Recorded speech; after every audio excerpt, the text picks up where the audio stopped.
Deixeu-me dir-vos que com a Federació de Moviments de Renovació Pedagògica de Catalunya estem molt agraïts per la invitació a formar part d'aquest acte i poder contribuir-hi. De fet, la nostra participació, abans ho comentàvem, té un origen molt concret i és una conversa amb el Toni i l'Edgar a una jornada sobre zones educatives al novembre passat que vam organitzar Moviments amb el suport de la Diputació de Barcelona en el marc del seu compromís amb les polítiques educatives des del món local. Nosaltres, com a Moviments, estàvem molt interessats a redefinir el concepte de zones educatives i a explorar les possibilitats de la seva implementació, i el Toni i l'Edgar estaven implicats en el pilotatge de la zona educativa que el Consorci de Barcelona estava pilotant a la zona nord. I ja us podeu imaginar l'encaix. D'aquella trobada en van sorgir més i fins aquí la jornada que celebrem avui. Una jornada que s'estructura en dues parts. Primer tindrem una taula d'experiències de zones educatives, la de Portugal i la de Xile, i també el pilotatge local que s'ha realitzat de la mà del Consorci a Barcelona. I a la segona part, que vindrà després de l'esmorzar, farem una dinàmica grupal on, a partir del contingut de les ponències de la taula, debatrem sobre l'aplicabilitat del model de zones educatives al sistema educatiu català, tenint en compte la diversitat territorial que existeix. I tot això ho fem perquè ens trobem en un moment clau. Les escoles i els instituts han d'afrontar reptes cada cop més complexos: desigualtats socials i educatives, pobresa infantil, la bretxa digital, la davallada de l'ús del català. Reptes que cap centre pot abordar sol. I les zones educatives poden esdevenir una peça clau per generar una governança més compartida, coordinada i més efectiva. Les zones ens donen l'oportunitat de repensar el sistema educatiu des de la proximitat. És a dir, des del coneixement directe de les realitats locals, on des de la corresponsabilitat i establint objectius comuns es busca poder oferir respostes adaptades, pertinents i sostenibles d'acord a cada context territorial. La LEC ja recull la possibilitat de crear zones educatives com a unitats de planificació i coordinació, però des dels moviments considerem que cal anar més enllà i que les zones educatives han d'assumir també una funció clarament pedagògica. És a dir, que per realment impulsar la transformació educativa, les zones han de contemplar dues dimensions complementàries. Una de més estructural, orientada a afavorir la col·laboració amb l'administració local i la descentralització real del sistema educatiu, i una dimensió pedagògica amb els centres i les xarxes educatives que treballen en projectes de forma comunitària per la qualitat, la inclusió, la cooperació i la innovació educativa. Cal una mirada pedagògica que posi l'accent en l'educació com a dret de tots els infants i joves i connecti amb les seves necessitats, però també amb la dels centres, la de les famílies, la de la comunitat educativa de cada territori. I per avançar en aquesta direcció, és imprescindible escoltar les veus dels centres, de les entitats educatives i dels professionals que hi treballen, perquè per repensar i redefinir un model d'estructura de governança educativa cal incloure aquells que coneixen els ecosistemes educatius locals en la seva complexitat, aquells que són testimonis directes de les necessitats i les mancances, però també de les oportunitats i les aliances que es poden establir a cada zona. Des d'una mirada pedagògica, descentralitzar no és només transferir competències, sinó que implica apropar la presa de decisions al territori. Fer-ho des de la proximitat i des de la realitat concreta de cada zona, perquè només així es podrà millorar la qualitat educativa, garantir l'equitat i la igualtat d'oportunitats per tothom i alhora afavorir la participació dels agents que intervenen. Això implica reconèixer també la diversitat de contextos, permetre una organització flexible que doni resposta a les especificitats locals, però que alhora mantingui un marc comú que asseguri els drets de tot l'alumnat.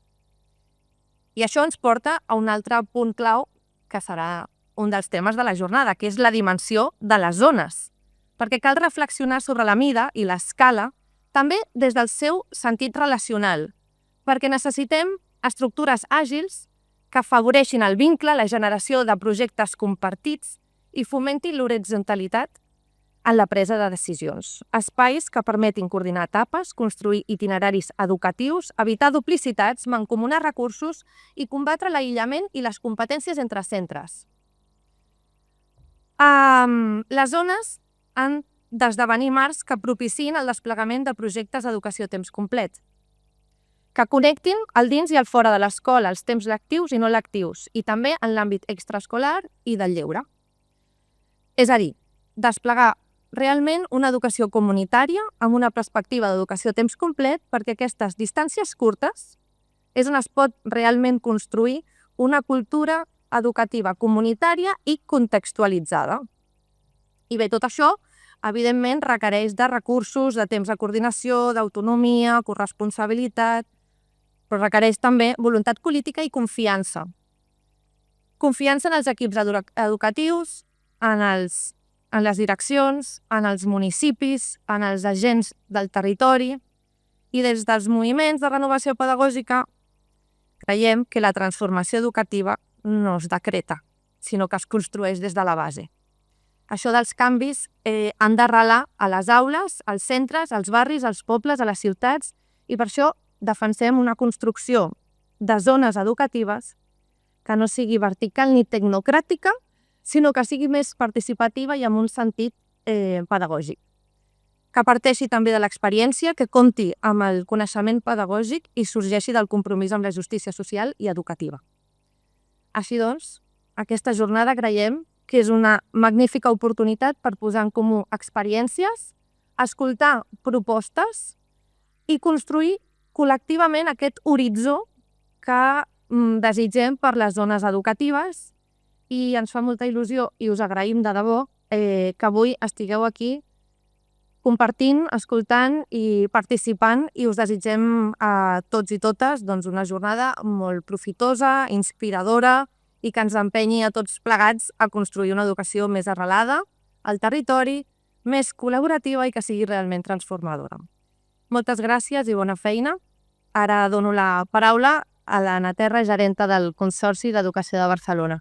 Deixeu-me que reiteri l'agraïment per aquest encaix organitzatiu que hem fet des del Consorci d'Educació amb el grup de globalització, educació i polítiques socials de l'Autònoma. Gràcies a l'Autònoma per aquest impuls en tota la part organitzativa i tot aquest acompanyament, i moltes gràcies a la Federació de Moviments de Renovació Pedagògica per estar impulsant precisament en aquest moment un tema tan central com les zones educatives. Com deia la Maria, fa molts anys, i ho sabeu segurament molts i moltes millor que jo mateixa, que les zones educatives estan sobre la taula. De fet, no només estan sobre la taula, estan a la LEC. Però és veritat que estem en un moment d'oportunitat molt important.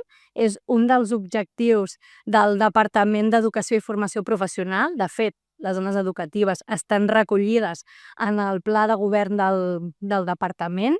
Avui ens havia d'acompanyar la secretària de Millora Educativa, que finalment no ha pogut assistir, però ens acompanya la Rosa Peraire, que la Rosa és precisament la persona del departament que té aquest encàrrec de treballar-les i desplegar-les conjuntament a tots els serveis territorials de Catalunya. Per tant, la voluntat és compartida per totes les parts, com deia, pel departament, però també pels governs locals, pel món associatiu, pel món acadèmic. Per tant, estem en un moment d'impuls que no podem, òbviament, deixar d'aprofitar. I com deia també la Maria, cada cop les polítiques públiques han de caminar cap a ser, no només les educatives, totes les polítiques públiques han de caminar, òbviament, cap a ser polítiques molt més integrals i tenir una mirada molt més global, de 360 graus, i apropar-les allà on passen les coses. Integralitat, mirada global de problemes complexes i apropar-les on estan les coses, apropar-les a cada territori.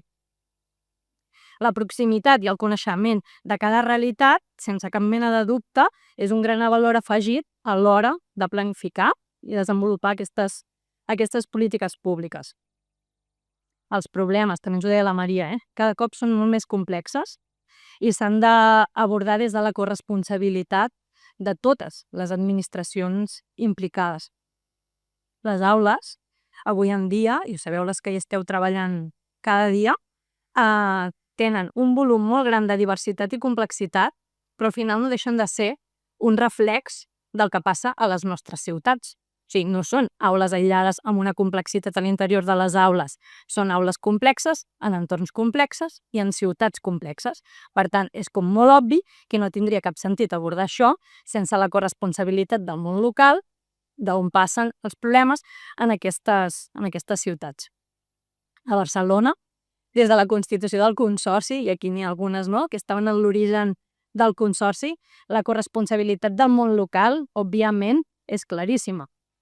L'Ajuntament de Barcelona té una aposta clara i està totalment implicat en l'educació de la nostra ciutat, però encara ens queda camí per recórrer, també a Barcelona. Què ens queda?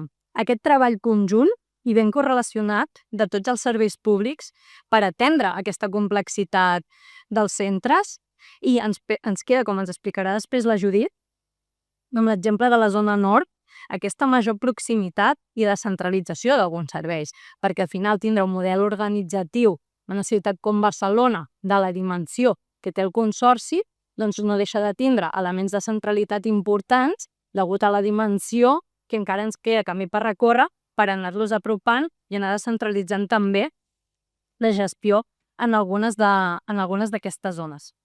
A Barcelona, l'aliança amb polítiques de proximitat i que posen el focus en les zones més vulnerables, com ha estat l'aliança amb el Pla de Barris, és, sens dubte, una gran oportunitat, no només per establir un bon sistema de governança en aquestes zones, sinó, pel que ens deia la Maria, per veure com aquesta mirada integral i aquest enllaç del que passa dins l'escola amb el que passa fora de l'escola pot sumar en aquesta estratègia compartida.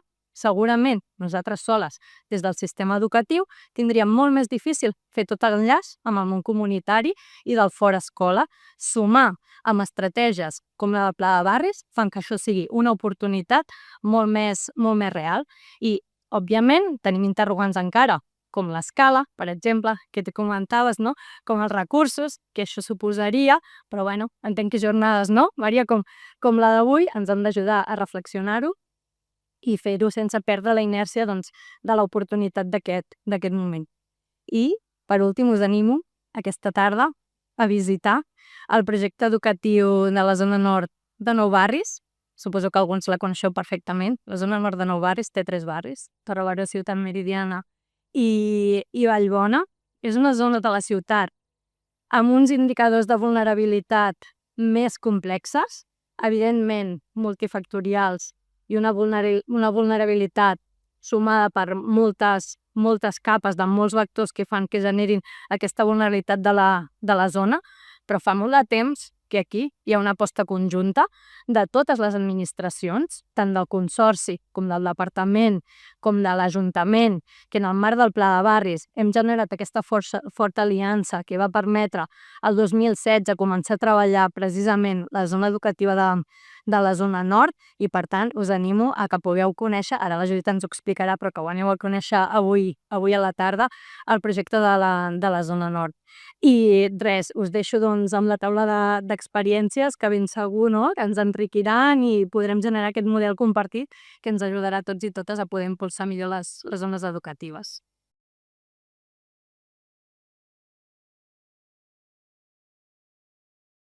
Bueno, primero que todo, muchas gracias a todos por la invitación, por el espacio. Yo les contaba, no llevo mucho tiempo en España, llevo desde el 1 de abril. Yo soy chilena, lo que notarán en mi acento, pero estoy viviendo en Granada y trabajando en Málaga. Y he tenido la oportunidad de ir mirando un poco, desde un escenario comparado, cómo van funcionando las políticas tanto en España como en Chile y algún par de países más. Pero evidentemente mi experiencia en mi carrera yo la he hecho en Chile, y por eso les decía, llevo poquito tiempo acá en España. Y de eso es que quiero conversar con ustedes un poco el día de hoy.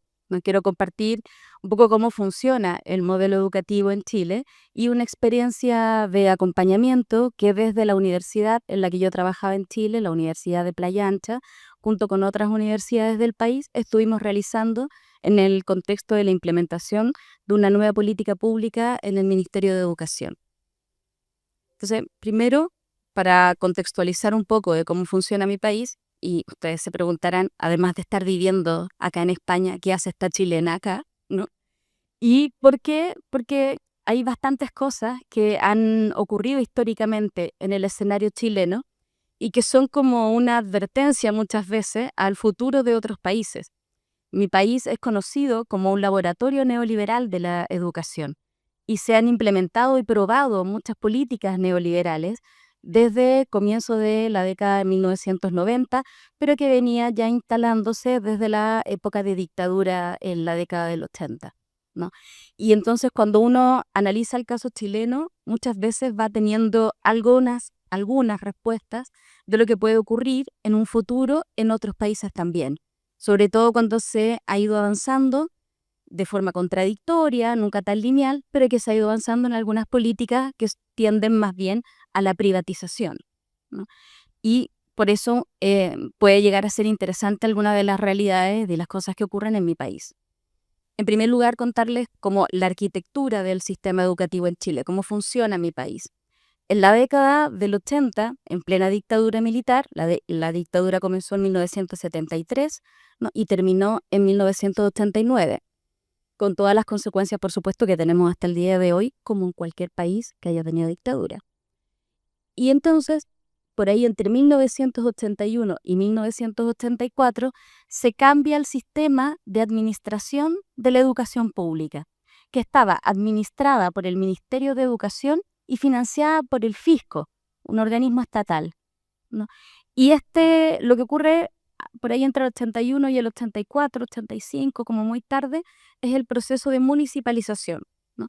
En el cual las escuelas, los centros educativos, todos, ¿no? De educación primaria y secundaria, pasan a ser administrados por los municipios, instalando y naturalizando una división territorial que trajo consigo, evidentemente, muchas inequidades y muchas desigualdades en los territorios, puesto que los presupuestos con los que trabaja un municipio son profundamente diferentes con los que trabaja otro, pero también la composición sociológica del estudiantado y del profesorado en cada uno de estos municipios.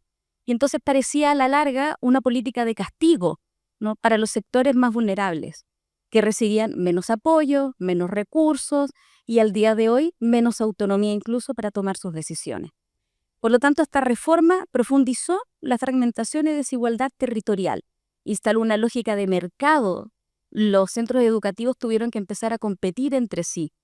Pancartas, carteles, distinta publicidad, ¿no? Vente a esta comuna, ¿no? Incluso si tú no vives ahí, ¿no? Eso se reguló hace muy poquito, parcialmente, ¿no? Y por lo tanto se instala la competencia a la base de la calidad.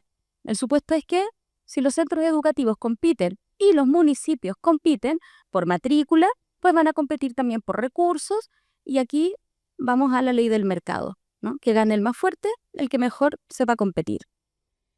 Y entonces se convierte en lo que llamamos un cuasi mercado. Cuasi porque algún nivel de regulación hay, pero es como un mercado educativo, una suerte de supermercado. Tú vas y te compras unos pantalones o vas y eliges, ¿no? El centro educativo en el que quieres que estudien tus hijos. Como si estuviesen compitiendo además en igualdad de condiciones. Y todo esto, para poder mostrar entonces qué centro era más atractivo, implicaba una rendición de cuentas permanente, pública, de estar contando una y otra vez cómo te iba.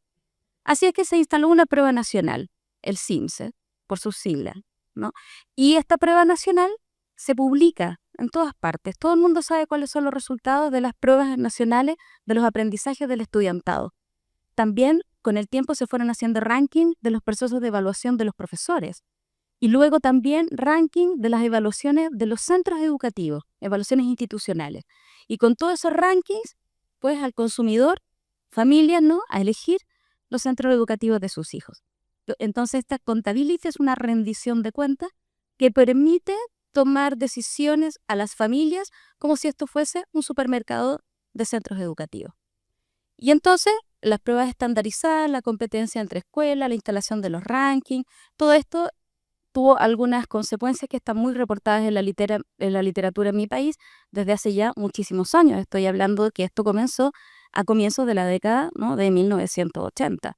Entonces tenemos muchos años de investigación que muestran las consecuencias. La calidad de la educación es lo que menos se ha movido, ¿no? Y lo que más se ha visto no tiene que ver con el aumento y la profundización de las inequidades ya existentes, un estrés docente impresionante, una enseñanza orientada a la preparación para las pruebas sin que eso necesariamente signifique el aprendizaje del estudiantado y un deterioro importante en el clima escolar. Y entonces a partir de este diagnóstico es que aparece la propuesta de la nueva educación pública. ¿Qué es la nueva educación pública? ¿No? En el año 2017 se instala una política, una reforma que busca cambiar este sistema de administración. El diagnóstico, que es muy amplio y es muy complejo, sostiene que hay una inequidad a la base y que es la administración de los municipios. Que ahí hay una semilla importante que si se arranca de raíz tal vez podría cambiar muchas de las consecuencias de inequidad y segregación que tiene mi país. Pero entonces, este proyecto de la nueva educación pública lo que busca es instalar una nueva arquitectura, transferir la competencia de los municipios hacia el Estado nuevamente, devolviéndole la administración al Ministerio de Educación. Y para ello, para que se le pueda devolver al Ministerio de Educación, entonces se crea una propuesta. Esta es a grandes rasgos, no voy a profundizar demasiado, ¿no? Pero esta es a grandes rasgos la propuesta de la nueva educación pública. El Ministerio de Educación, ¿no?, ahora tiene, desde 2017, se ha ido paulatinamente avanzando, ¿no? Hoy día tiene esta Dirección de Educación Pública y que depende del Ministerio de Educación, un área del Ministerio de Educación. Y a su vez tiene dentro de ella los servicios locales de educación pública, conocidos por sus siglas. En Chile todos los conocemos como los SLEP, con la S impura, SLEP. Y entonces están a lo largo de todo Chile. Hoy día hay 11 servicios locales de educación pública. Se pretende llegar a 70. 2017, estamos a 2025, tenemos 11. El avance ha sido muy lento, ¿no? Y estos servicios locales agrupan centros educativos hasta llegar a un máximo de alrededor de 50 centros. Eso puede implicar que se instala un SLEP en una comuna o un SLEP en 5 comunas, ¿no? Las comunas son los sectores de los municipios, ¿no? Eso va a depender del tamaño de la comuna, evidentemente. Hay comunas que tienen 3 municipios, 3 centros, hay comunas que tienen 50, ¿no? Y hay SLEP que tienen todos los centros educativos de una sola comuna y coinciden. ¿No? Ocurre en Valparaíso, ocurre en Viña del Mar, pero la gran mayoría no, ¿no? Y lo que hace este SLEP está en un nivel intermedio, ¿no?, entre lo que eran los municipios y el Ministerio de Educación. Y entonces cuando se traspasó desde esos municipios a estos SLEP, también se traspasó junto con la administración a muchos profesionales que trabajaban en los municipios y que ahora trabajan en los SLEP, y también nuevos profesionales que han sido contratados con esos fines específicos. La ley contempla la creación de 2 asambleas, ¿no?, 2 consejos que apoyan y asesoran y acompañan al SLEP, con la intención de que el SLEP no cometa malas prácticas, no sea como fraudulento, no tenga prácticas políticamente inadecuadas, no tome decisiones sin preguntarle a la ciudadanía, ¿no?, que son protagonistas de sus decisiones, ya que la ley además tiene un espíritu de democratización de la educación, de toma de decisiones colectivas, asambleístas, con un énfasis territorial, aunque macroterritorial. Eso ha sido más complejo cuando los SLEP han agrupado muchos municipios, ¿no?, muchos centros que pertenecían a municipios sobre todo en sectores rurales, ¿no?, en los que claramente había mucha diferencia cultural entre centros de un municipio y de otro, ¿no? Pero el otro, la verdad es que esa no ha sido necesariamente una dificultad y el territorio se ha mantenido en lo que tradicionalmente esos centros comprendían como territorio. Y estas 2 instancias asambleísticas, ¿no?, son el comité directivo y el consejo local, que están compuestos por distintos actores locales claves a los cuales el SLEP debía seguirle rindiendo cuenta, ¿no? Y los SLEP tienen a su cargo jardines infantiles, que son guarderías, ¿no? Tiene a su cargo escuelas, que son las de formación primaria, y tiene a su cargo los liceos, que son los institutos. Y por lo tanto, se encarga de todo tipo de decisiones en cada uno de estos niveles.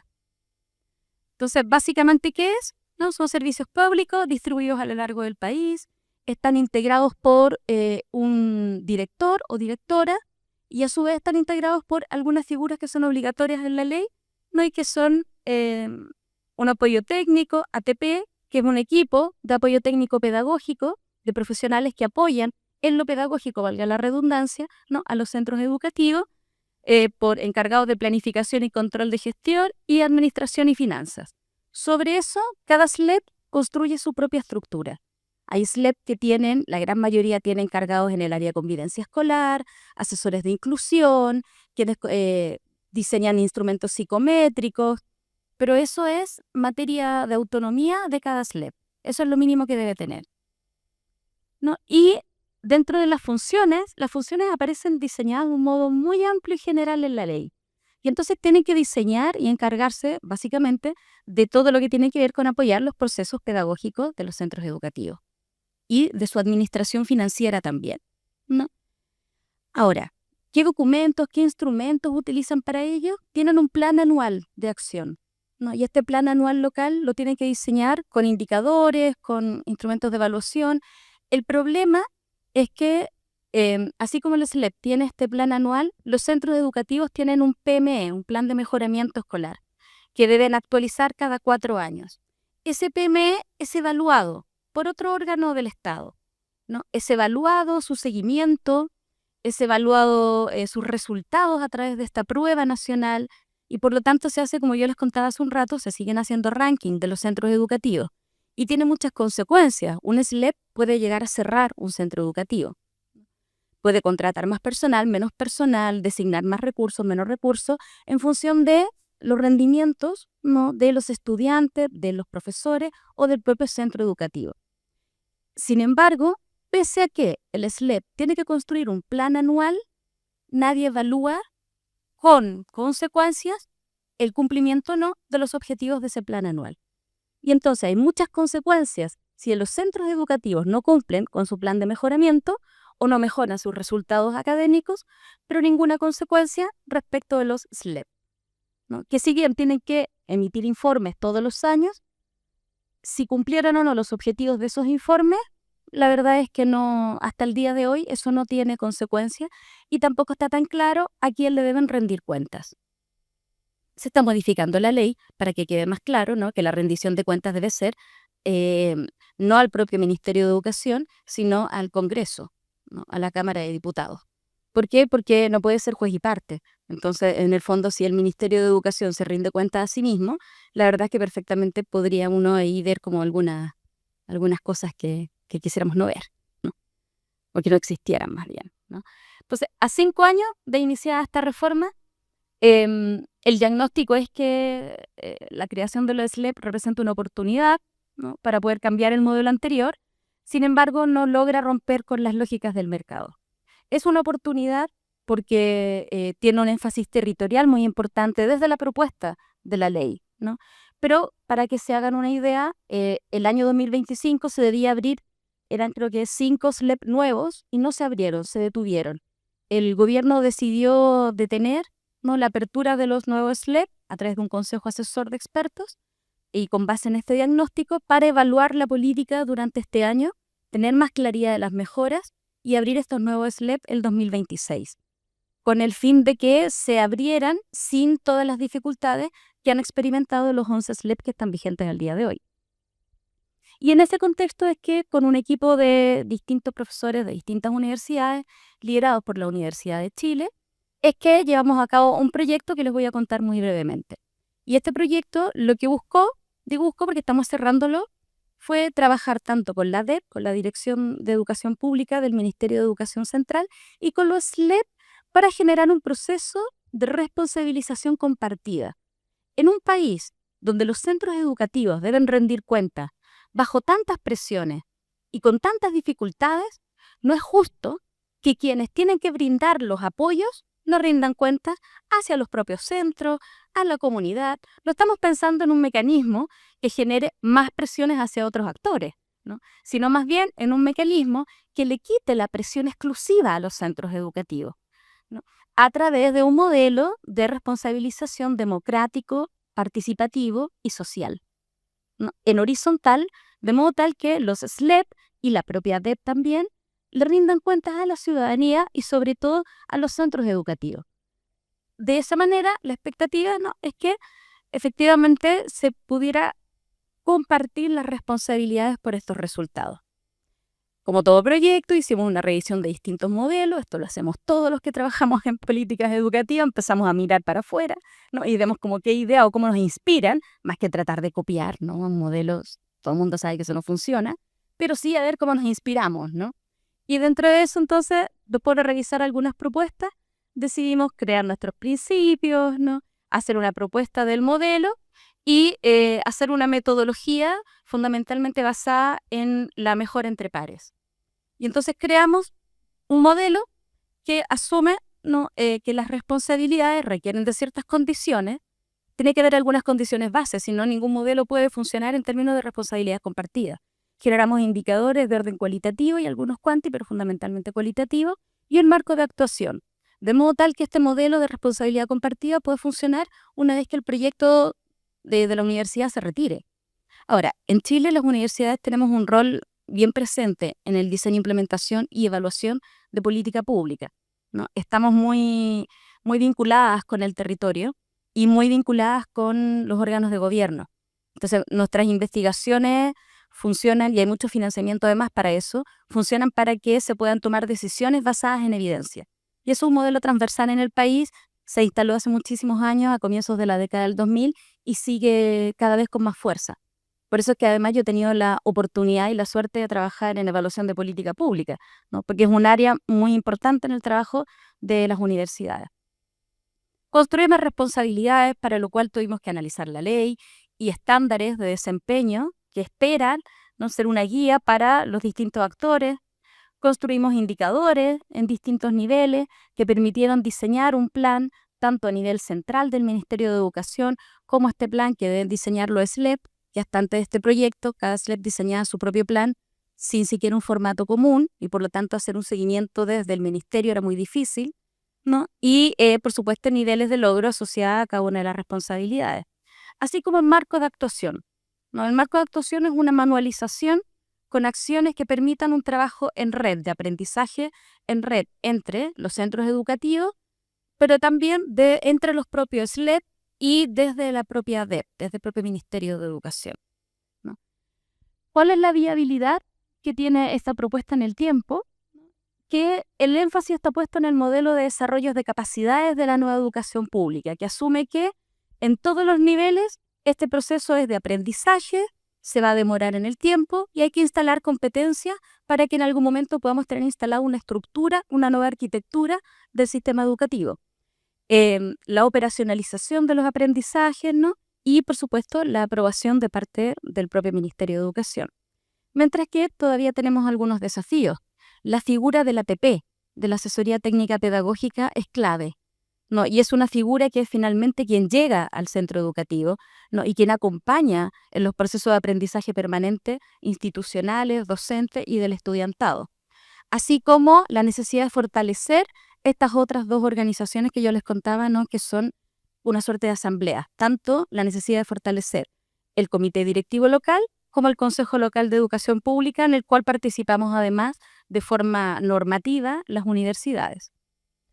Y entonces, básicamente es una propuesta de 2 años que estuvimos realizando, tampoco lleva tanto tiempo, ¿no?, y que pretende poder institucionalizar un modelo de trabajo en red, horizontal, participativo, en esta nueva estructura intermedia que no es municipio, ni es gobierno regional, ni ministerio central, ¿no?, y que lo que busca es acompañar los procesos de mejoramiento continuo de los centros educativos, con todos los desafíos que eso tiene en un modelo tan privatizado como el modelo educativo de Chile. Muchas gracias. Encantado de regresar aquí a Barcelona y bueno, pues gracias, Toni, por la invitación y bueno, me da mucho gusto poder estar aquí discutiendo modelos de red educativa, que es algo que también lo tengo como algo muy, muy importante. Y bueno, perdón que todavía no hablo catalán, pero bueno, me gusta mucho escucharlo. Y bueno, más que nada, pues el reto es explicarles un poco cómo ha sido los cambios en Portugal en esta área en los últimos, es una historia más o menos de 30 años. Am, y así. Y para eso, bueno, tengo que enfocarme a dos procesos más o menos simultáneos que han cambiado bastante la red educativa.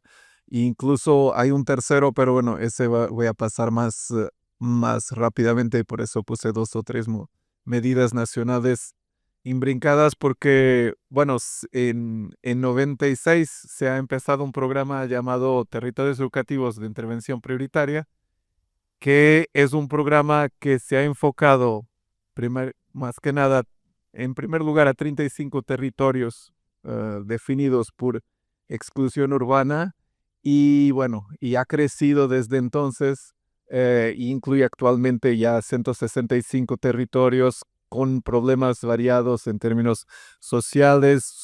Bueno, el actual marco de legislación define problemas de pobreza, de baja escolarización o también de alto nivel de población migrante. Y, y bueno, esto es más o menos un 20% de la red pública de educación que está integrada a este programa, ¿no?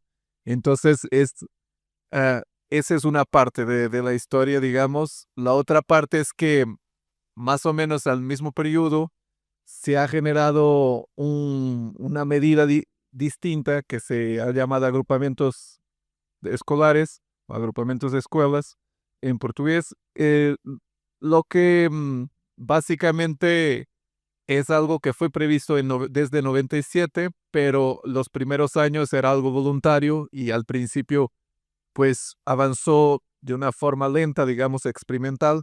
Después, allá a partir de 2003, ya se ha impuesto como, digamos, una medida de consolidación, y en 2008 ya la legislación ya consolidó, digamos, este modelo. Y actualmente la red pública de educación está organizada en 713 agrupamientos escolares y 98 centros no agrupados. Es decir, la gran mayor parte de los centros está integrada a un agrupamiento escolar, ¿no? Em, Esto ha sido un cambio muy grande, sobre todo considerando que en Portugal la red pública hace 30 años estaba muy fragmentada, ¿no? Y por lo tanto había más de 10.000 centros educativos en Portugal, y muchos de ellos tenían un número reducido de alumnos, ¿no? Porque además tuvimos cambios demográficos muy significativos. En gran parte del territorio eso significó menos niños, y por lo tanto había centros con muy pocos niños. Y por eso digo dos o tres medidas, porque hay una tercera medida que fue el cierre, ¿no? de una parte de los centros, que también hizo parte de este proceso, pero bueno, en este no voy a enfocarme en ello hoy. Básicamente, el ámbito de estas dos medidas es distinto, ¿no? Porque los territorios educativos de intervención prioritaria tuvo un ámbito específico en zonas marginadas, ¿no? Con varios problemas educativos y sociales, y los objetivos eran, o fueran, o son todavía, porque sigue vigente, la promoción del éxito escolar, la reducción del abandono escolar, que era muy elevado en ese entonces, en los años 90, impulsar la relación escuela-comunidad y también impulsar la transición al mercado laboral, ¿no? Esto fue en los objetivos iniciales. Ya hubo varias etapas de este programa, pero básicamente siguen siendo estos. Hay pequeños cambios, pero no me voy a detener en ello. Los agrupamientos escolares es una medida diferente con un ámbito nacional, ¿no? Que, bueno, universal prácticamente hoy, y que tiene también como objetivo promocionar el éxito escolar y reducir el abandono, pero por otra parte ha introducido también objetivos más organizacionales de impulsar la articulación y transición entre etapas educativas, o sea, un agrupamiento escolar.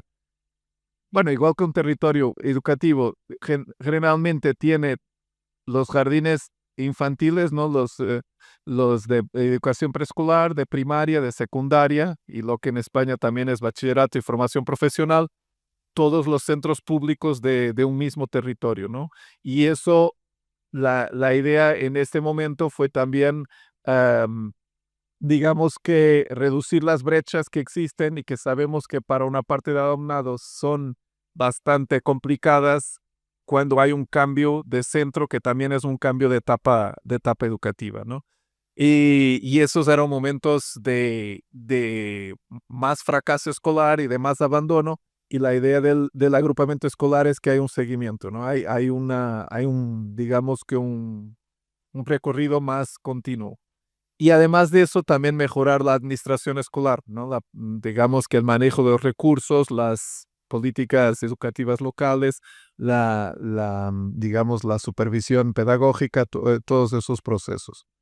Ya después hablaremos un poco más, pero lo que tienen en común estos dos medidas básicamente es que han generado grupos de centros educativos del mismo municipio y que, o a veces en algunos casos del mismo barrio, porque, bueno, por ejemplo, el municipio de Lisboa o de Porto tiene 200 o 300 centros educativos y claro, no se hizo un solo agrupamiento. En las ciudades en general, por ejemplo, Lisboa tiene 10 agrupamientos o otras ciudades tienen 8, 5, pues no, básicamente por barrio o por un distrito que tenemos en separación de los municipios con más población, pero, pero bueno, tienen en común que en muchas regiones rurales, por ejemplo, un agrupamiento o un territorio educativo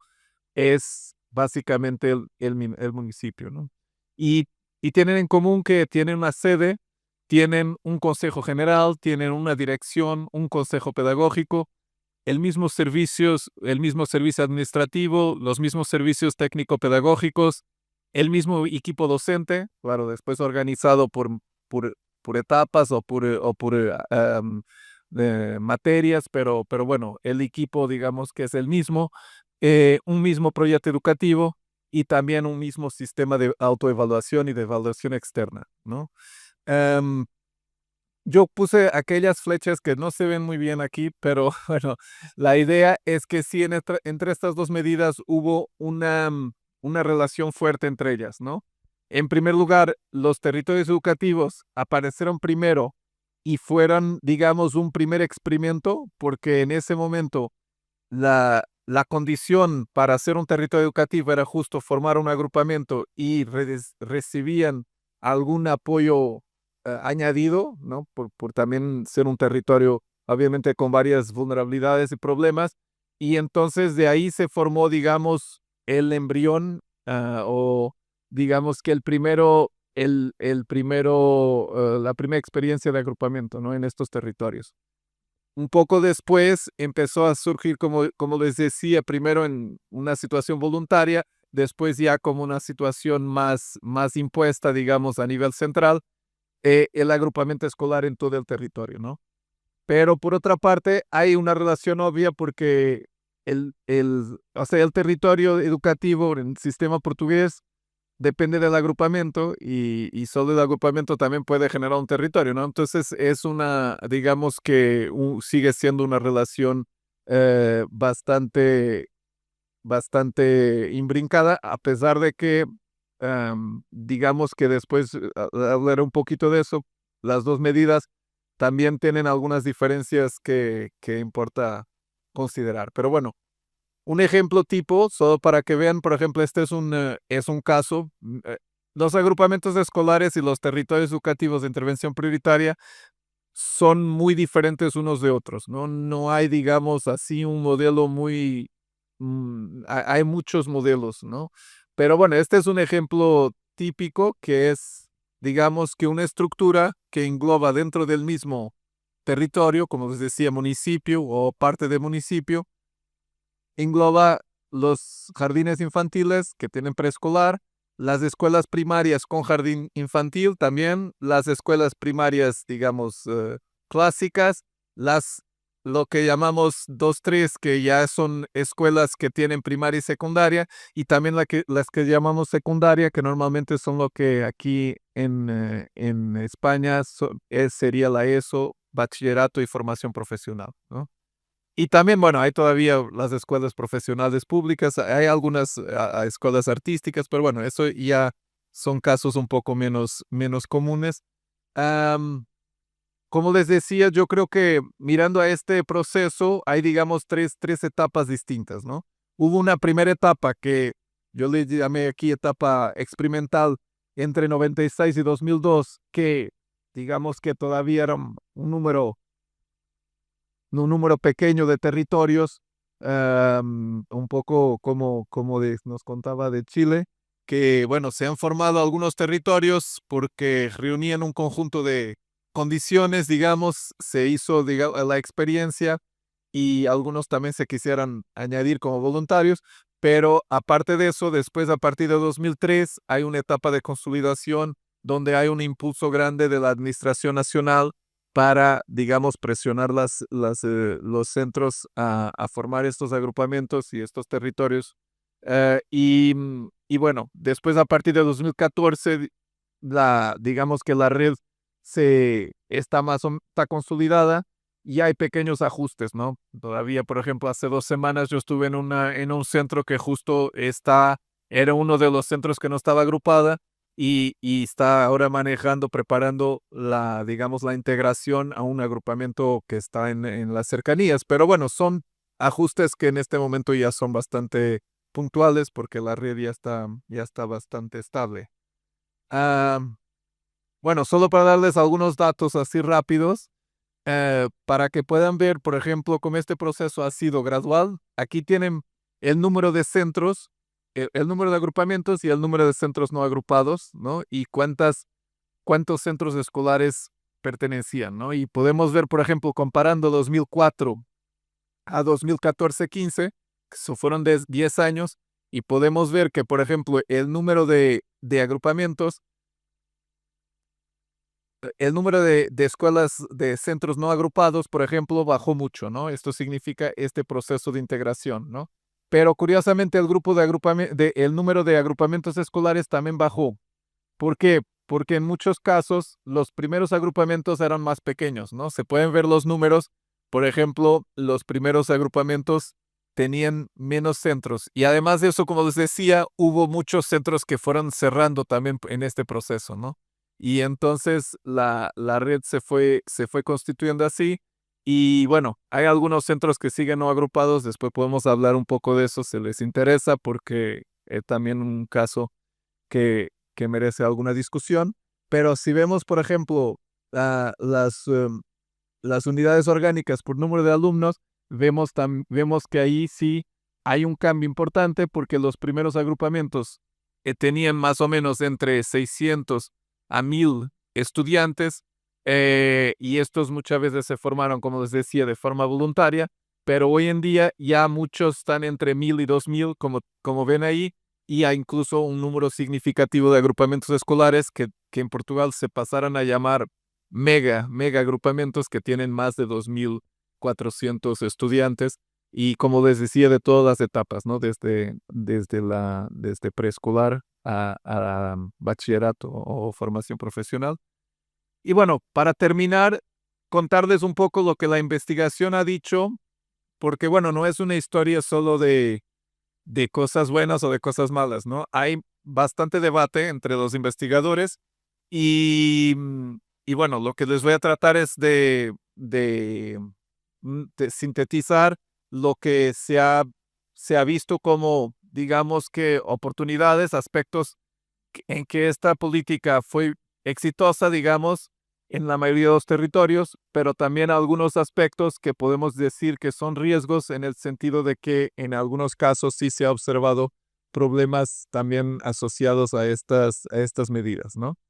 Bueno, pero empezando por aspectos más positivos, pues es bastante común entre los investigadores y las personas que trabajan en educación en Portugal reconocer que sí ha sido una política que tuvo un impacto muy positivo en términos de reducción del abandono y del fracaso escolar, ¿no? También porque Portugal en los años 90 estaba en una situación muy rezagada y la verdad sí tuvo un cambio muy positivo a nivel del abandono y del fracaso escolar y hoy en día digamos que está cerca del promedio europeo, tanto a nivel del abandono escolar medido los indicadores del Eurostat, como también a nivel de, por ejemplo, de los resultados escolares en las pruebas internacionales. Mm, Y, y bueno, y incluso, y bueno, las tasas de reprobación también han bajado mucho y sobre todo, como les decía, un aspecto interesante es que ha bajado mucho, sobre todo en los años de transición entre etapas educativas, que era un momento crítico del fracaso escolar. Em, y bueno, eso también tiene que ver con esa posibilidad también de una transición más suave entre etapas educativas, porque los servicios técnicos acompañan, hay más comunicación entre los maestros de las diferentes etapas, y eso hace con que muchas veces se busquen estrategias para dar seguimiento digamos, a la trayectoria de aprendizaje del alumno, ¿no? Además de eso, también creo que es importante decir que es una medida que, digamos, que puede reducir la competición entre centros escolares del mismo territorio, ¿no? Porque están integrados en un mismo proyecto educativo, en un mismo consejo, con una misma dirección, discuten muy seguido los problemas educativos del territorio, entonces no hay una dinámica de competición entre los centros, ¿no? Claro, hay, por ejemplo, con relación a los privados, que en Portugal son más o menos un 20%, pero bueno, ahí depende sobre todo de la capacidad de las familias de pagar, pero entre centros públicos hay mucho más cooperación, digamos. Am, Además de eso, también sí tiene, permite una administración más eficiente de los recursos, ¿no? Porque en muchos casos, por ejemplo, si solo uno de los centros del territorio tiene, por ejemplo, un gimnasio o una biblioteca o un laboratorio, pues los niños de los varios centros pueden usarlo, ¿no? Y hay actividades muchas veces juntas, también hay por veces también cambios, si faltan también maestros en un lado y hay maestros más maestros en otro, pues hay cambios, ¿no? En términos de estructura, ha pasado, claro, en algunas áreas es más fácil que en otras, pero sí ha pasado mucho, por ejemplo, que los maestros de educación física trabajan mucho desde primaria a la prepa a bachillerato y también en las artes. Y incluso en otras áreas sí va habiendo más comunicación y más intercambio y creo que ese es un aspecto positivo. Y también para concluir la promoción de la figura del director escolar, que es alguien que actualmente es bastante reconocido en los territorios, ¿no? O sea, que es alguien que puede in- entablar una conversación, una reivindicación, sea con la administración central, con la administración local, o sea, es alguien que tiene, digamos, un poder y es un maestro también, ¿no? O sea, tiene una posición un poco de mediación porque es un maestro de carrera que es elegido por el Consejo General de su agrupamiento, entonces tiene también que rendir cuentas a los maestros y a su comunidad local. Em, pero decirles que además de estos, me acordé de un otro que no puse ahí que es importante, que ha sido también una forma de canalizar un conjunto importante de fondos europeos, ¿no? O sea que esta política en algunos casos también ha permitido manejar un conjunto de fondos europeos para mejorar las instalaciones escolares, contratar más profesionistas, bueno, varias medidas que no voy ahora a explicar. Pero bueno, contarles para terminar, algunos efectos no esperados o retos o riesgos que se han detectado en esta política, ¿no? Primero, alguna burocratización de los procesos escolares, ¿no? En el sentido de que, bueno, muchas veces los maestros dicen, bueno, yo quiero hacer esto, pero ahora, además de hablar al coordinador de mi centro, tengo que hablar también a la sede de mi agrupamiento, que a veces no es mi centro, es otro centro. Entonces, hay, digamos que aquí, o alguna burocracia, y lo mismo también las cosas que vienen del ministerio pasan siempre por la dirección de los agrupamientos y de ahí a los centros, y a veces puede generar ahí alguna burocracia entre estos niveles. También una cierta especialización y jerarquías internas, porque de hecho sí, los directores son maestros, pero algunos de ellos digamos que visten la piel del director y ya no quieren volver a pensar como maestros, ¿no? O sea que de repente asumen otro papel y buscan mantenerse en esa posición. Hay un límite, de hecho, creo que son 15 años, creo, no, 12 años. 12 años son 3, o sea, ellos se eligen cada 4 años y pueden cumplir hasta 3 mandatos. Entonces, al final de 12 años se tienen que cambiar supuestamente, pero bueno, hay, digamos que una cierta tendencia a la especialización y alguna conservación de los puestos, ¿no? También alguna centralización local que eso, bueno, algunos estudios han dicho que en algunos casos hay, digamos que una tendencia a ser más difícil a los padres de familia o a los maestros participar, ¿no? Sobre todo cuando los agrupamientos son muy grandes y su centro está, digamos, lejano a la sede, ¿no? Del agrupamiento. Y normalmente la sede, por ejemplo, está en una secundaria. Y entonces, sobre todo, por ejemplo, en los jardines infantiles o en las primarias, pues hay un cierto sentimiento de subalternización, ¿no? Así de un poco de que ahora estamos dependientes de una sede que no es aquí, ¿no?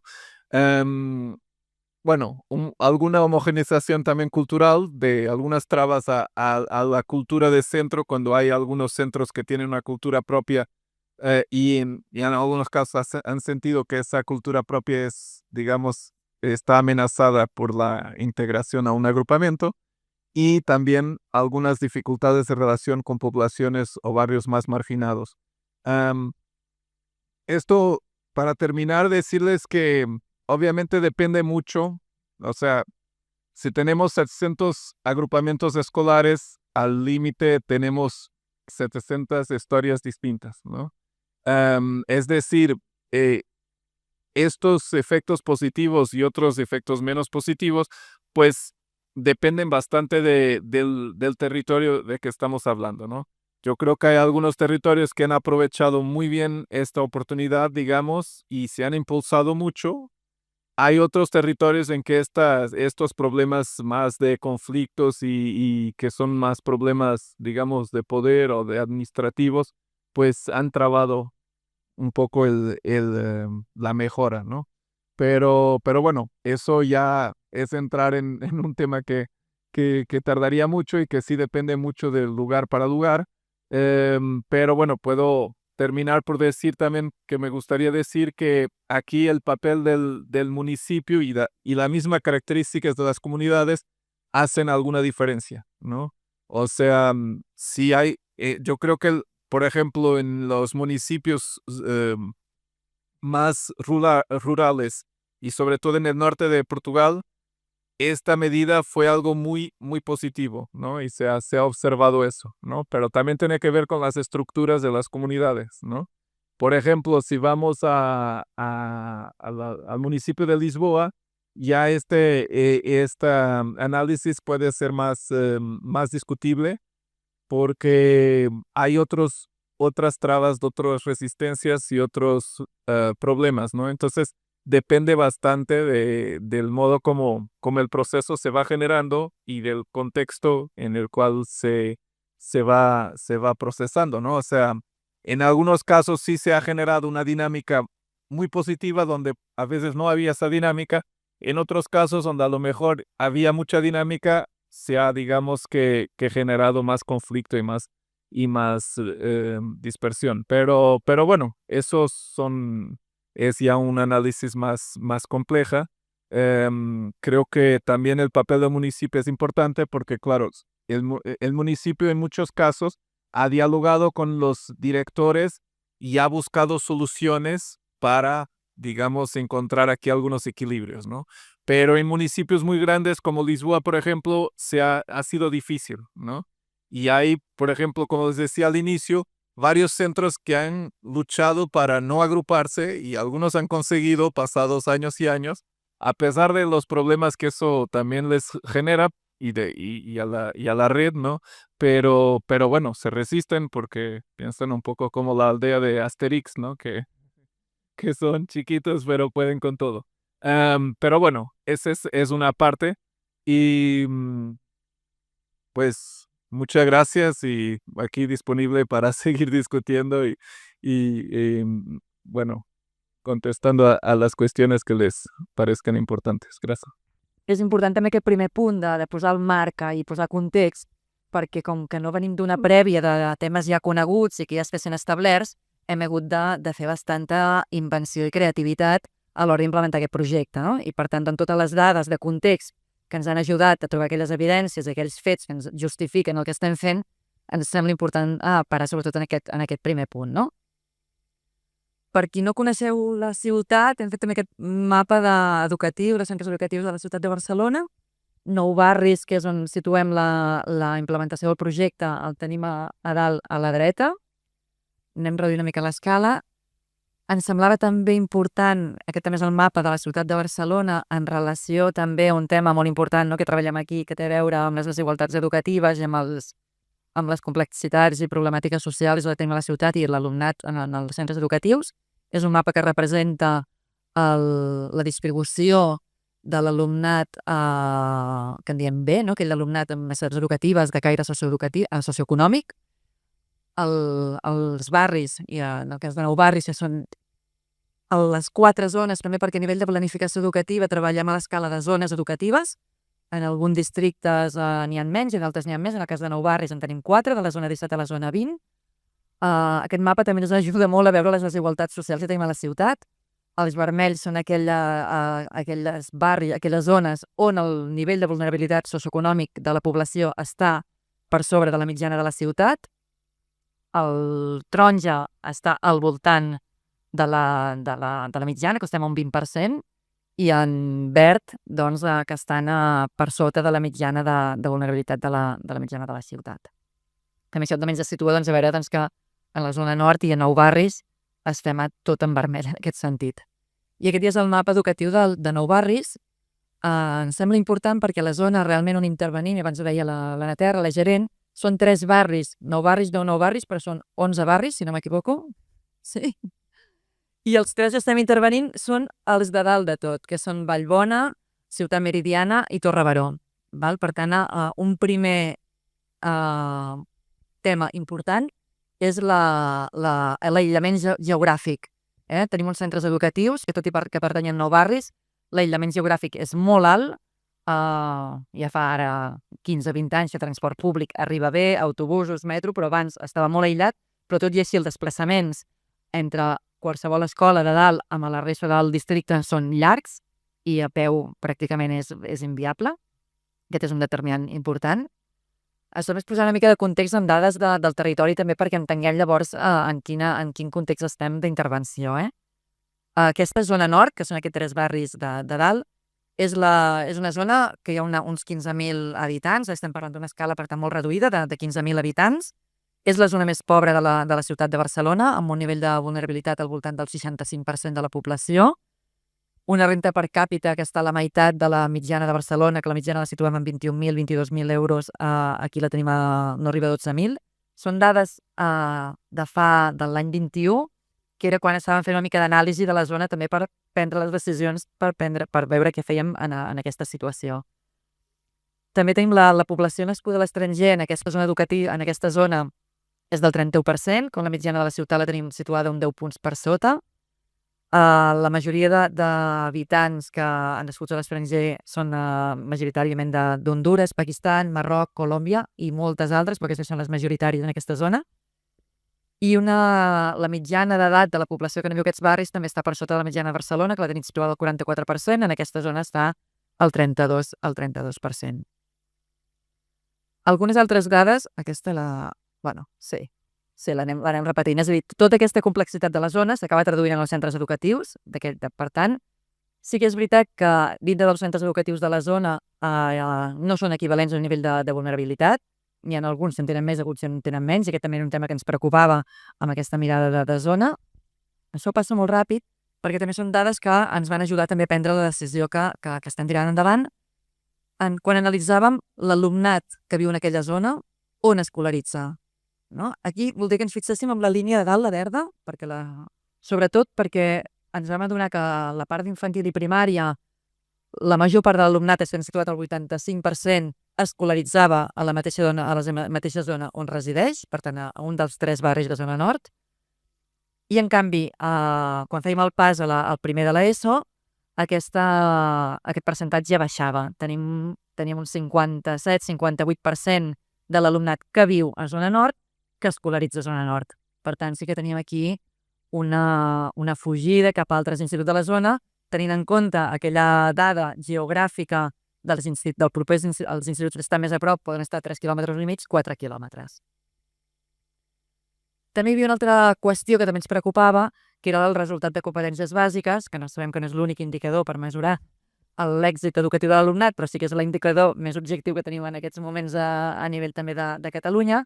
I també veiem que l'evolució dels últims anys en relació a les mitjanes de Barcelona sempre l'han situat aproximadament un 15 o un 20 punts per sota de la mitjana, tant a nivell de superació de competències com a nivell del percentatge que aprova amb rendiment, amb nota, diguéssim, amb nivell alt de superació.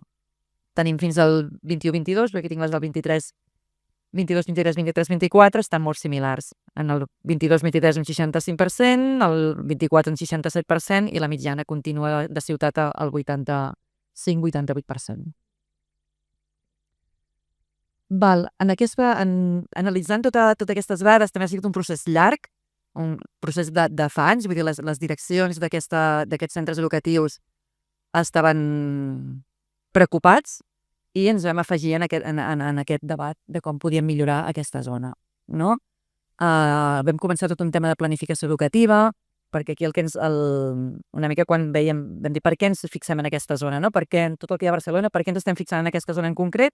Doncs també per molts motius, però vam començar sobretot amb tema de planificació, perquè en el projecte, en aquest procés, en aquest pla de segregació contra la segregació escolar a Barcelona, sí que vèiem que tota aquesta idea de la distribució equitativa de l'alumnat per tenir zones equivalents i centres equivalents no ens acabava de funcionar a la zona nord.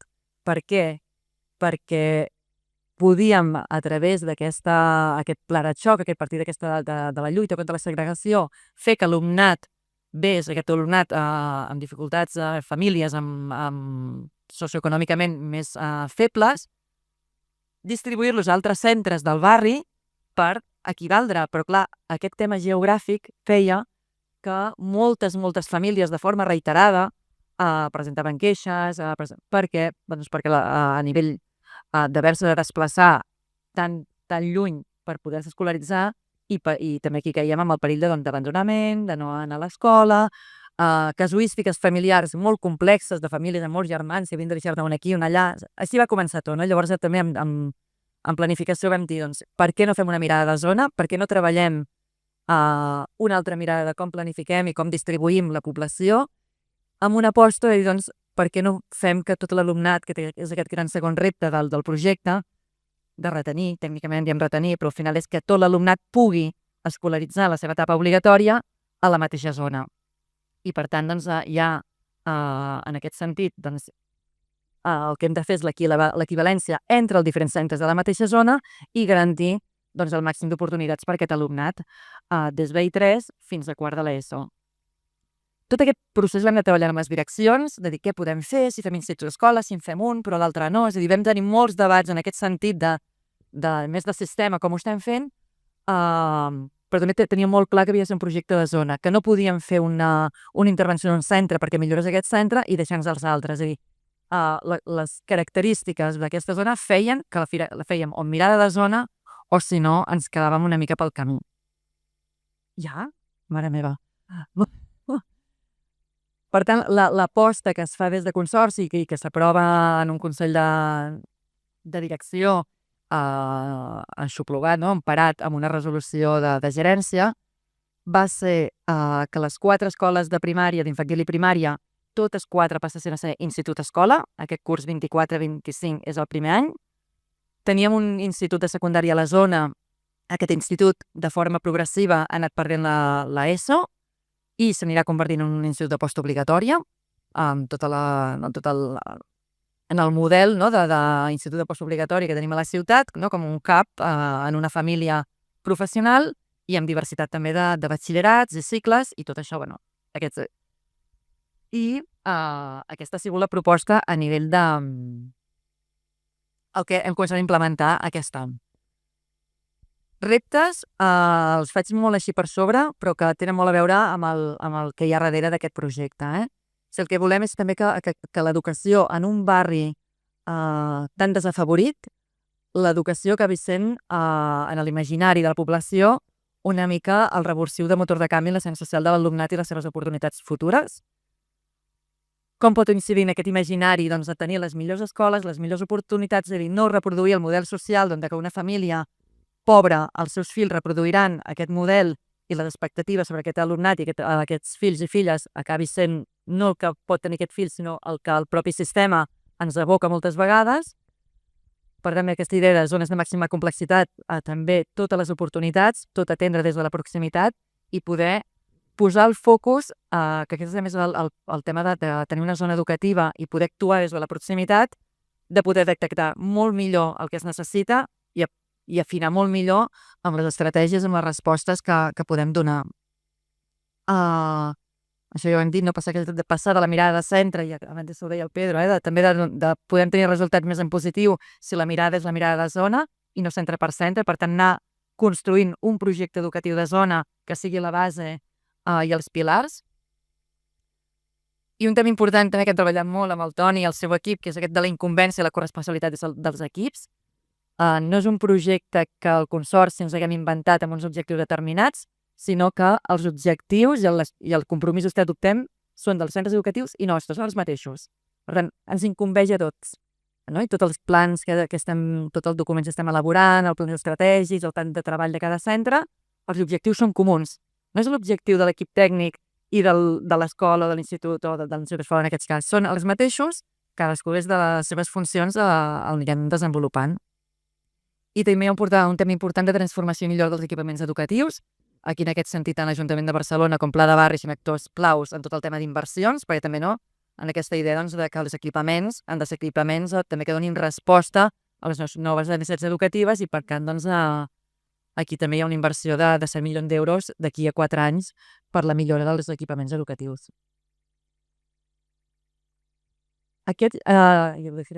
Faig una mica de resum d'això perquè al final és una mica on resumeix tot el projecte.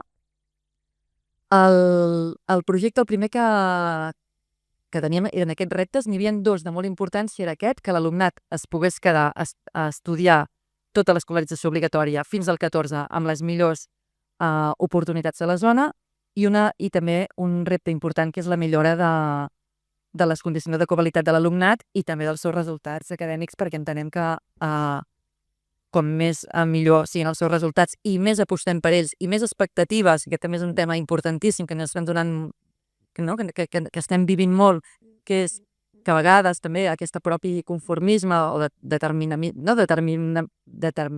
sé la paraula, social, que en aquestes zones és molt difícil aprendre perquè hi ha molts factors i molt determinants que fan que aquestes famílies, aquests entorns, res afavoreix i per tant tenim a vegades la tendència de baixar una mica el nivell d'expectatives i d'exigència pedagògica.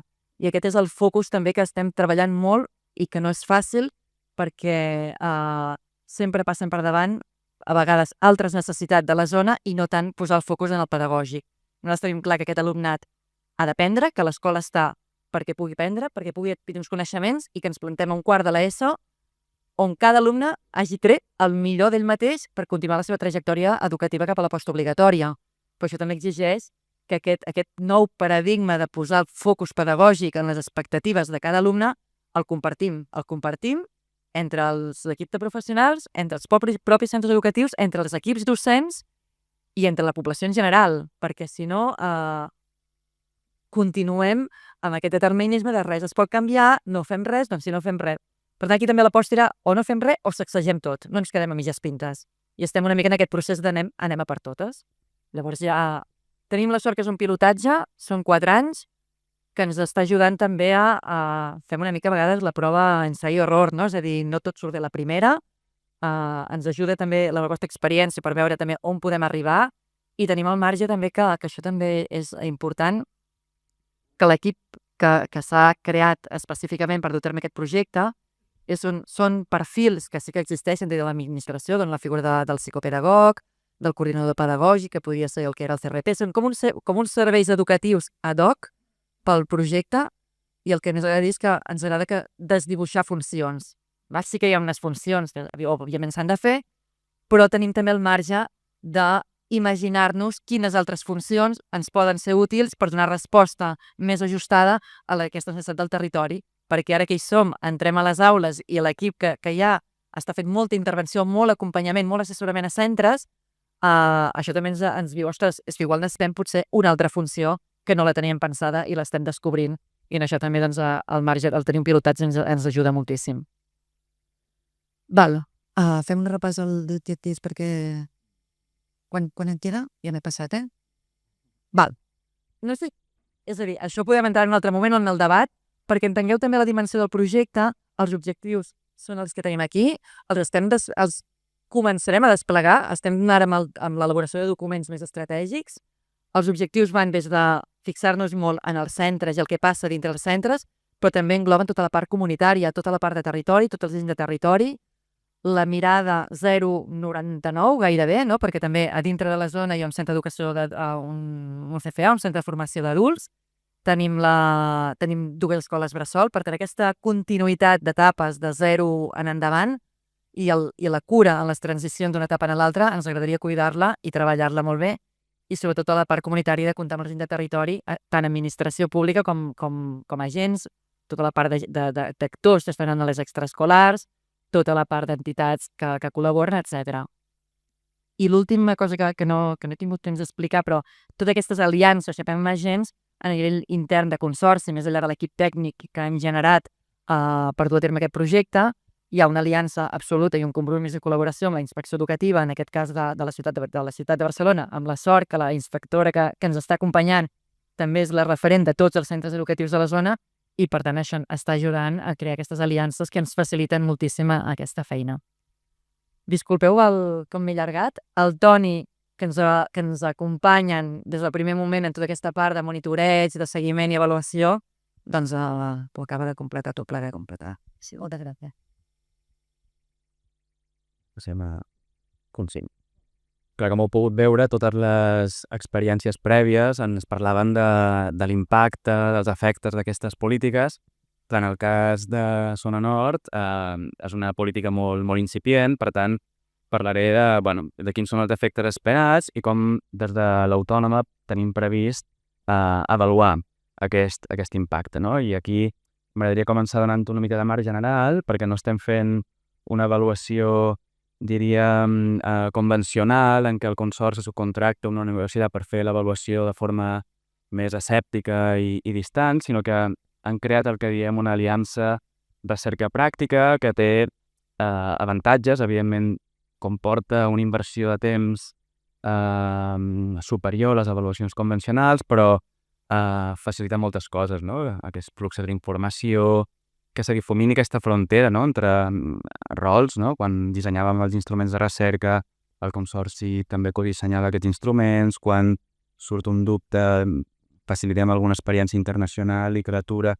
D'alguna manera també participem des de l'Autònoma en algunes petites decisions, sobretot quan tenim resultats provisionals que poden alimentar el procés, no? I també el que es coneix d'aquest tipus d'aliances és que faciliten també la transferència de resultats, no? Perquè són resultats que són més creïbles per part de l'administració i tenen una certa legitimitat precisament perquè s'hi ha participat des del moment zero en el procés. La metodologia que estem aplicant és de mètodes mixtes i és important dir que no només estem avaluant l'impacte, sinó que també la implementació. I en realitat creiem que les fases de recerca que estem portant a terme estan molt integrades, no? Estem reconstruint o ja hem reconstruït la teoria del canvi perquè això, en certa manera, ens ajuda a saber quin és l'impacte que realment volem avaluar, però també sabem que si no avaluem el procés no podem atribuir quines són les causes de l'impacte o no impacte de la política. Llavors, la primera fase que ja hem completat seria aquesta fase qualitativa de reconstruir la teoria del canvi, no? Quan durant l'estiu passat vàrem estar entrevistant els dissenyadors de la política dins del consorci per tal de reconstruir aquesta teoria del canvi. Què és la teoria del canvi? Aquí teniu una versió molt simplificada d'aquesta teoria. Sabem, com deia molt bé la Judit, quins són els objectius que es volen assolir, millora de resultats, continuïtat postobligatòria. També el tema d'estabilitat docent era un tema que preocupava molt als centres de la zona nord i sabem quines són les intervencions. En realitat, zona nord és una macrointervenció que inclou 3 tipus d'intervencions. Una que té molt a veure amb una gestió administrativa i suport administratiu als centres més eficient, la constitució d'instituts d'escola i la política, jo crec que central, que té aquesta constitució d'un model educatiu de zona a partir de les actuacions estratègiques de les que parlava la Judit. Entre aquests resultats esperats i de llarg termini i les intervencions han de passar coses, i això és el que hem identificat amb aquestes entrevistes, no? Per una banda, aquest suport administratiu fa que els centres es descarreguin de determinades tasques burocràtiques, la qual cosa permet en aquests centres dedicar més temps al lideratge pedagògic. El model educatiu de zona, en realitat, transitarà a partir d'una certa harmonització de prioritats, d'estàndards d'aprenentatge, objectius, a partir d'aquests projectes i d'aquest pla educatiu de zona del que parlava la Judit. També s'espera que es promogui aquesta corresponsabilitat entre els actors escolars i no escolars, també educatius, que formen part de la zona educativa. També hi ha un èmfasi molt important en impulsar pràctiques educatives més engrescadores de cara als estudiants, però també més inclusives i, com dèiem abans, alliberar més temps pel lideratge pedagògic a nivell de centre, però també a nivell de zona. Per suposat, l'Institut d'Escola és una política clau que està facilitant aquesta retenció dels estudiants d'ESO a la zona, però el fet que hi hagi també un model educatiu de zona creiem que fa que quedar-se a la zona sigui també més engrescador per les famílies. Això és la teoria del canvi en base a la qual hem dissenyat els instruments d'avaluació que encara està en procés, però que consta d'aquestes 2 fases, no? Una fase més quantitativa que sobretot serveix per avaluar l'impacte, tot i que també la implementació, i aquí l'instrument estrella és una enquesta que estem administrant a equips directius i docents a tots els centres de la zona.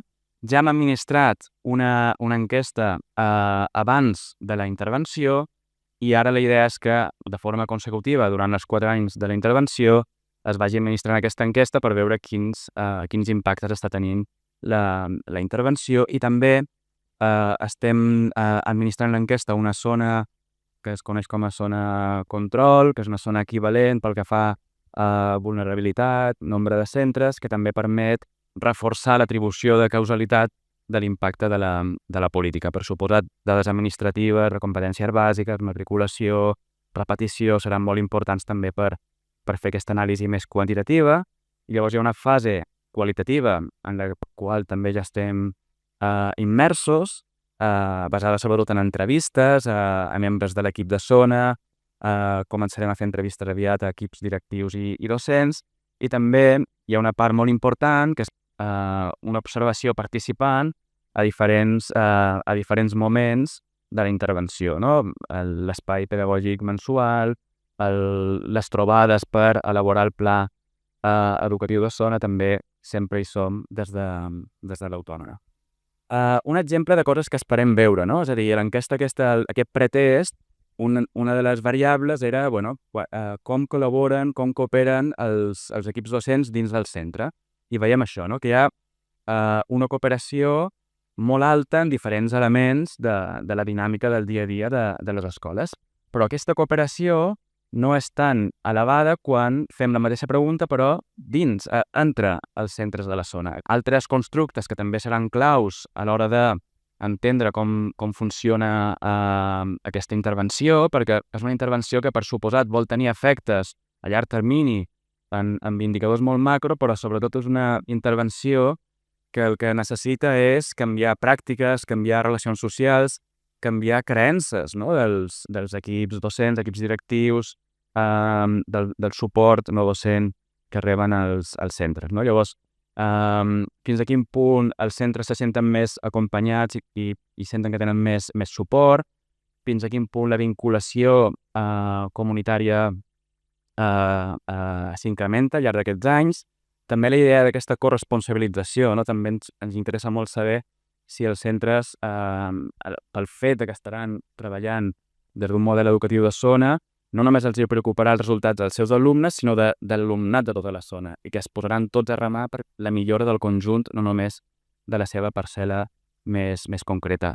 Percepcions docents sobre autoeficàcia, motivació, sobre com perceben l'alumnat i les expectatives que tenen sobre ells també esperem que també puguin anar canviant i, per suposat, les pràctiques pedagògiques, no? Com deia, un objectiu clau de la intervenció és promoure pràctiques més actives, engrescadores i inclusives, i també fins a quin punt els centres creuen que a la zona els ha ajudat a alliberar temps que dedicaven a la burocràcia per poder-lo dedicar a l'acompanyament dels equips docents, no? Llavors, el que podrem fer al cap de 4 anys, amb les dades que tindrem, és veure si realment en cada una i altres d'aquestes variables hi ha un efecte de la intervenció per tal de que amb el pas del temps els resultats que es desprenen de les entrevistes de l'enquesta es diferencien de la situació de partida, però també